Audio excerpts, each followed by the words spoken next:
So yan guys, nakabili na po tayo ng yero. Ang gauge po nito 8. Ito daw po pinakamakapal. Ay grabe oh. Kapal. Sa atin 0.5 lang. Oo. So ito na po yung pinakamakapal. Ito po yung sa ano, yung elbow.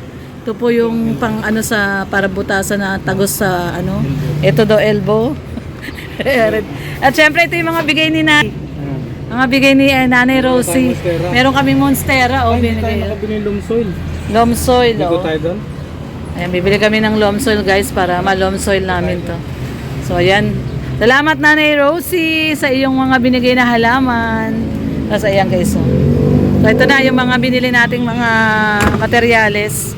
Dito rin natin tapos binili sa JFCG. At mura po kasi dito kay Inchik. Mura po siya magbenta. At yan ang nagastos natin nung nakaraan ay nasa 10,000 na. Ngayon po ay nakagastos tayo uli ng 3,000. Ayan. Dito po 1,510. Doon po sa kaninang pinuntahan namin ay 1,500 din. Yung binili namin Mondo. Tapos yung Bural. Hindi ko alam kung ano yung Bural na yan. Pagitan niya ng ano, Kisame. Nakikipag-away pa ako doon sa tindero. Sabi ko 60 pesos. Pala 60 pesos ang kilo. Eh nagpabili si Boyet na 10 kilo. Yung 1,000 ko, sabi ko may sukli pa yan. Sabi niya kulang pa po ito ma'am. Sabi ko bakit? Yung gasa na tape 170 isa, dalawa 340. Yung Mondo 500. Sabi ko 840 plus 60 yung Bural. O di may sukli pa ako. Sabi ko gano'n. Sabi niya hindi po 60 po ang kilo. 60 pala yung kilo. So nagdagdag pa ako ng 1,000. Kaya ito po oh, yung napamili natin ngayon. Dito naman sa kay Incheck ay 1,510. Yung kanina din nasa 1,500. So naka 3,000 po tayo ng materyales ngayon. Ngayon papunta po kami ni Red dito sa may Marikina. Dito lang po ito. Sa ano? Fairlane. Sa may Fairlane po ito. Ito pa ano na to Nangka. Ay pupunta nga daw pala sila Nanay Marilyn ngayon. Nanay Marilyn wait lang. Hintay ka lang dyan sa bahay. Oops. Ops. Ayan mga tawid-tawid. So nadaan lang kami dito sa may Fairlane at bibili lang po kami ng loam soil. At aalagaan po natin yung binigay ni Nanay Rosie. Nanay Rosie, thank you so much kay Ate Rosie, kay Nanay Rosie. Bata pa si Ate Rosie. So thank you so much Ate Rosie sa binigay niyo pong mga halaman sa amin ni Red Noveno. Aalagaan po namin yung halaman na yan at paparamihin po namin para at the same time makapagbigay din tayo. Ganun lang naman eh. Kasi dati nung may mga halaman din kami, namimigay din kami. Marami na rin tayong mga nabigyan ng halaman. So ngayon, magaganda yung binigay ni Nanay eh. May Monstera, iba't ibang klase yung ano yung billionaire plant. Yung billionaire plant, sabi alagaan daw yun at yun daw ang nagbigay ng swerte sa kanya. Yung halaman daw na yun. Nung napabulaklak daw niya yun, yun daw talaga ang nagpayaman kay Nanay, sabi niya. Yung halaman ng mga kongresista at saka mga senador. Kasi billionaire plant. Oh. Mga bilyonaryo na sila. Mga taga DPWH yan. Mga kontraktor. Pasaway. So alagaan namin na Rosie yung mga binigay mo sa aming halaman na magaganda. At ngayon nga po ay bibili tayo ng ng loam soil at pataba, no? Lagyan din natin ng pataba para maganda ang tubo. Kasi sabi ni Nanay napabayaan na daw niya yung ibang halaman niya kaya nga nagdi-dispose na rin siya ng halaman kasi nga gusto niya talaga na magtanim naman daw gulay. No, sabi ni Nanay, no? Papalitan daw niya ng mga gulay naman daw yon yung mga halaman niya. Kaya, yan, dami niyang binigay na halaman sa atin guys. Grabe. Ang bait ni Nanay Rosie. Pero, babalik kami dyan sa'yo, Nanay Rosie, bago kami bumalik ng dait. Papasyalan ka namin. Ayan guys, so Starbucks. Kailan kaya tayo papa-Starbucks ni Red Noveno? Pag share. Pag nabenta mo naman yung lupa mo, pa-Starbucks ka naman. Oo ba? So anyway guys, ayan papunta po tayo. Meron tayong malapit na pinupuntahan lang dito. Yung bilihan din ng mga halaman. So pakita namin sa inyo. Dito lang din to. Sa may Marikina lang din po ito. Ayan may Mr. Donut na dito. Grabe oh. KFC. Mr. Donut. Nandito pala si Daddy D oh. Uy 87 na ang ang diesel. Bumaba na. Pababa na ng pababa. Dito na to, di ba? Diyan sa kaliwa na yan. O, doon pa. Doon sa kabila. Ay, dito daddy, 81 na lang, oh. Eh, di mas mura pa rin sa Petron, 80. Di ba? Pinakamura talaga yung Petron sa Ampid.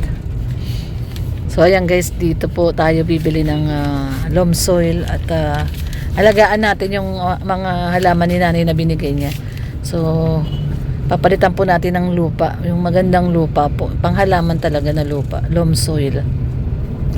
Tapos pagdating namin ng diet, lalagyan namin ng manure, no? Ang tawag doon manure, di ba? Kasi nagkalat po ang ebs ng ano doon, ng baka.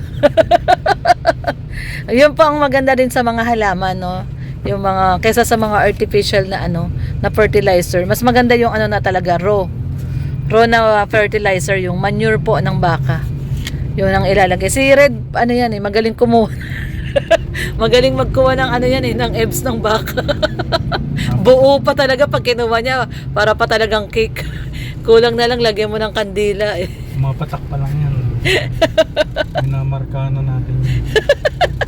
Yung mga, dami po kasing baka doon sa diet, tapos yung mga ebs sila, yun po ang pinakamaganda pong fertilizer, no? Yung raw na fertilizer, hindi siya synthetic. So pinaka the best po talaga yung manure ng baka. Kaya papagandahin po natin yung mga halaman natin. Ayan, so ito na, dito na yon yung bilihan ng mga halaman. Dito rin, 80 lang, oh.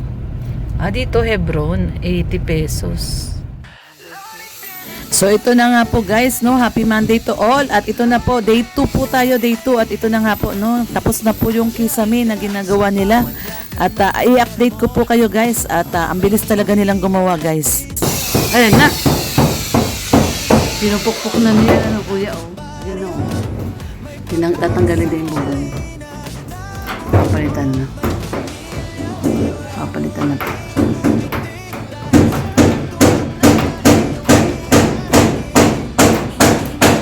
Sila na po yung bubong. So dito rin po guys, so ayan o, namasilyahan na pala to. Ayun yung mga duktungan, nilagyan na po. Ayan. So ayan po, naduktungan na siya. Yung mga duktungan. Tapos pipinturahan na po yan. So mabilis talaga silang gumawa. Ayan na o, nilagyan na nila o. Pati yung mga pako-pako. Mabilis talaga silang gumawa kahit 3 lang sila. So yung puno din po dito ng mangga. Yung daming mangga oh.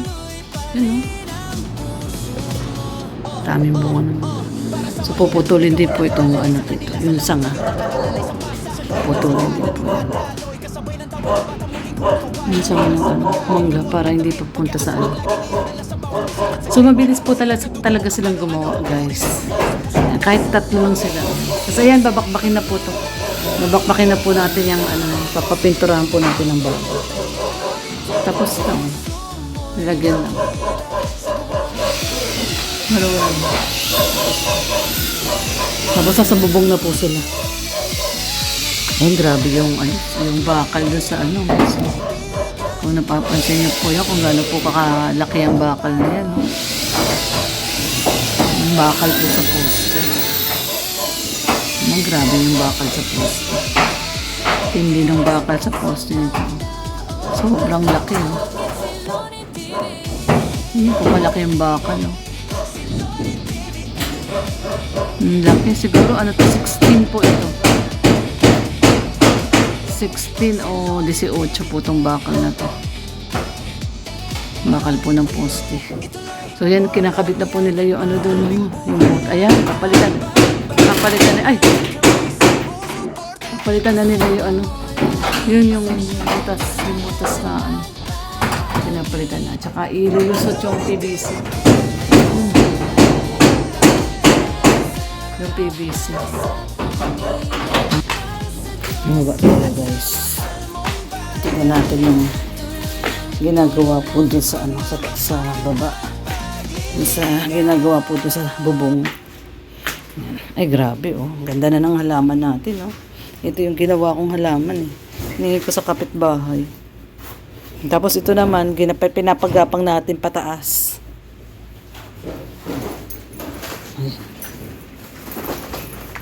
Ayan Ayan si kuya, oh. Kuya ang taga-kuha ng mga kahoy. Ano kuya gagawin niyo dyan? Panggatong? Yung iba panggatong. Ayun. Nalak kuya. Ano mo? Tatay mo si Boyet? Stepfather mo. Stepfather niya si Boyet. So, siya po yung kumukuha ng ating mga... Ayan, oh. Ano pangalan mo, kuya? Ha? John. Si Pacman. Si John RJ. Siya, pinakuha siya ni Boyet ng mga ano. At, panggagatong daw nila. Panggatong. Ay, kuya! Ayan pala si kuya. Ito pala si kuya. Kuya, yung dito sa gilid, makikita mo yung sa bubong. Kasi yung doon sa may tapat ng hagdan, may tumutulo. Oh, nandun kaya? O, sige, lagyan nyo na lang, kuya, yung mga ano para... Si Sir Red. Oo. Si Kuya Red. Si Sir Red. Si Kuya Red. Oo, nandun pala si Red. Oo. Lalagyan na ng mangga. Pasaway talaga yon. So, sumisigaw si Red, lalagyanan daw ng mangga. Dyan lang kayo, hindi kayo pwede lumabas. No. Hindi lalabas. Kasi sumasalisi kayo. Kukuha lang tayo ng lalagyanan ng mangga. Kuha po tayo ng lalagyan ng mangga. Ito, ayun. Mangga. Okay. Dito lang kayo, ha? Huwag kayong lalabas. Lalagyan po natin ng ano. Kasi sumasalisi po eh. Tumatakbo sila. Tsaka maalikabok po eh. Dudumihan sila, kakapaligo lang nila eh. Nilagyan na sila electric pan kasi mainit po talaga. Kaya ayan, may electric pan sila ngayon dyan. Maselan po yung mga aso na yan. Ini-electric pan namin. Ito kuya yung plastic. Nilagyan ng mangga. Ang dami pang mangga. Ayun, oh. Ang dami mangga eh. Dami na yung mangga. Oo. Sako. Ha? Extra ba kayo sako dyan, ma'am? Sako? Sako. Teka lang. Ito kuya, sako.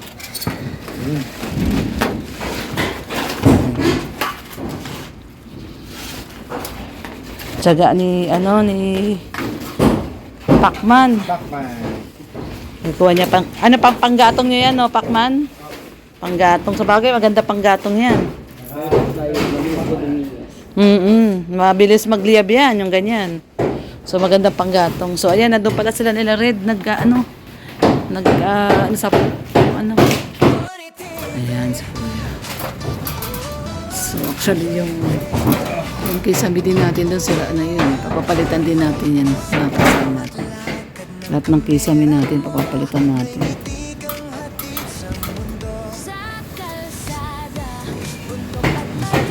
Nandun ba sila?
Kasabay ng tawa ng batang muling kumakaway. Bigas at pagkain, gamot at damit, pag-asa ang laging iyong dala sa bawat bisita at saglit. Di mo man sila kadugo o kaano-ano, tinuring mong pamilya sa puso mo. Sa vlog mong siksik, sa pagmamahal, nagiging liwanag sa gabing madilim at banal.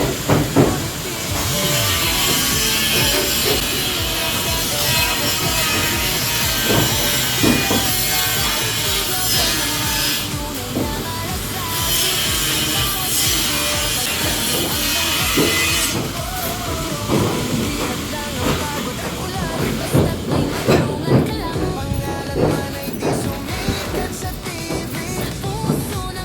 Ito yung mga binigay sa amin ni Ate Rosie na halaman. Thank you so much po, Ate Rosie. Ayan, gaganda ng halaman natin. Papagandahin pa po natin lalo yan. Mga halaman ni Ate Rosie. Kasi napatay yung mga halaman natin. Hindi dinidilig. Ayan guys, ito po, swerte daw po ito. Namumulaklak na nung binigay ni Ate Rosie. Ayan guys, may bulaklak na siya.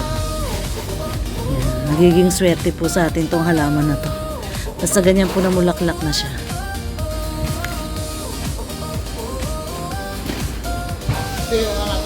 Pakman, kaya may abot yung yero? Kaya mo daw abot yung yero, Pakman. Baka mabigat yata yan, dahan-dahan na, baka masugat ka. Yan, sige yan, ganyan mo. Kapi mong ganyan. Ha, ano lang dahan-dahan lang. Yan. Yan, pag ganyan lang. Yan. Sige. Yan. Sige, sige. Hindi pa ako. Patayo daw. Patayo. Yan. So yan, napakabait po niya ni Bachman. Oh. Stepfather pala niya si Boyet. Yan.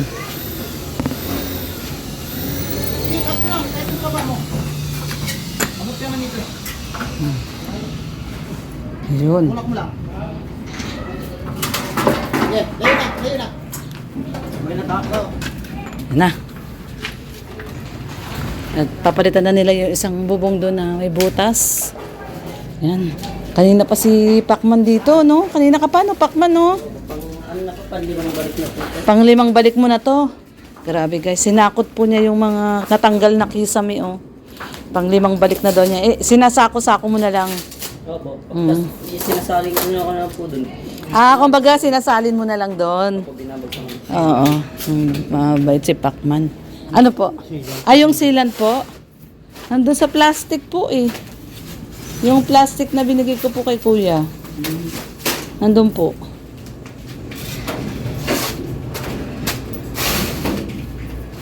So, yan, no? So, matagal-tagal na panggatong yan, no, Pacman? Pero kapag ano po kasi sir, saglitan na rin po yung marami. Saglit lang din yan sa inyo? Opo, saglitan din po eh. Kasi kahoy talaga yung panggatong nyo? Ang pangluto nyo pala? Kahoy talaga? Kahoy po talaga. Hindi na po nagkaroon sila ng Ibig sabihin, wala kayo yung gas, yung gano'n, yung... Meron po, kaso di po nila pinaano yun. Hindi pinapagamit. So, panggatong talaga. Kumbaga, nagtitipid kayo. Parang ganun po. Nagtitipid sila. So, gatong lang. Mahal daw kasi nga ang gasol. Oo. Totoo naman, mahal na ang gasol ngayon. So, ginagamit daw nila ay panggatong na lang at nagtitipid sila. So, kanina pa po yan, si Pacman, na umaga, no? Bago mananghalian, no? Nag-start ka na? Hindi, ano po, mga 1 po kasi anong oras na rin po, galing pa po ang Quezon City. Galing ka pang Quezon City. Mga alauna, oo po. Tapos ang tanghalian. Walis ting-ting! Po. Assistant nila Boyet. Buti na lang may assistant sila si Pacman. Ayan, no? Nandun sila sa bubong. Yet, yung dito yung sa gilid, yung sa may gilid na hagdan. Tumutulo kasi yun eh. Yung dyan, no, sa gilid dyan, no. Yung nakaangat yung yero, nakaangat. Ayan. So, matyaga si Ito maganda tong kahoy na to, makapal pa siya. Yung may gagawin na po dito po yan. May gagawin siya dyan? May pinapataan niya, pinaseparate niya po. Oo, pwede pa yan eh, makapal yan eh. Sige. Yan, pang ilang hakot mo na yan? Pang-5 na po. Pang-5 na? Ay, grabe. Sipag si Pacman. So, pang-5 hakot niya na daw po yan, guys. So, babalik pa siya at hakutin niya po lahat yan. Ito makakapal na kahoy. Actually, maganda pa to. Ano to eh, parang ito yung ginamit natin doon ginamit namin sa anong tawag doon? Sa built-in cabinet. Ganito po kakapal yun. Ano po yun? Marine plywood. Yan, no? Tingnan nyo naman guys kung gaano katibay yan. No? Marine plywood. Oh. Tingnan kung gaano kakapal. Oh. Yan po. Matibay pa po yan. May ganyan marine plywood. Yan. Na ano lang siya, nadumihan lang, dami ipis siguro doon sa taas. Ayan o, ang kapal po. ng marine plywood. Ayan. So, uwi na po yan ni Boyet. Uwi niya na po lahat.